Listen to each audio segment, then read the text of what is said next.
గనుక దేవుని వాక్యము సజీవమైనది.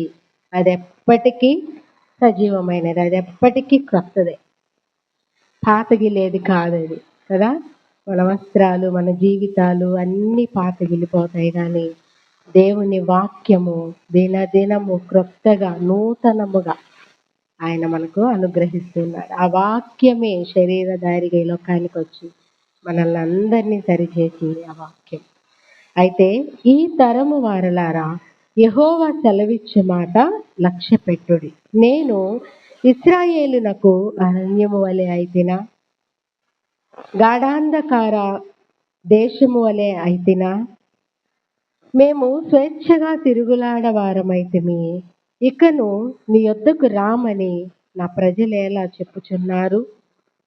కన్యక తన ఆభరణములను మరచున, పెళ్లి కుమారి తన వడ్డాణమును మరచున, నా ప్రజలు లెక్కలేనన్ని దినములు నన్ను మరచి ఉన్నారు. చిన్న ప్రార్థన చేసుకొని వాక్య ధ్యానంలోనికి.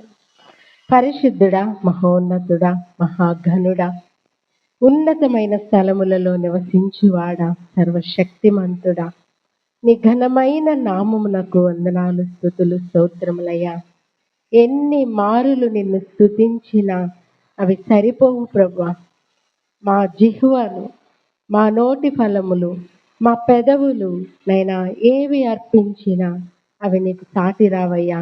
ఇదిగో రక్షణ అనే పాత్రను చేతపుచ్చుకొని నీ నామమున ప్రార్థన చేయుటకు నీ సన్నిధికి వచ్చి ఉండగా మమ్మల్ని అంగీకరించమని అడుగుచున్నాం ప్రభా. నీవు మాత్రమే ఘనత, మహిమ, ప్రభావములు పొందుకోవలసిన దేవుడవునైనా.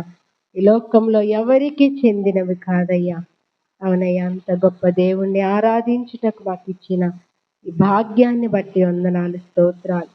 నీ నామమును హెచ్చిస్తూ ఉండాలి.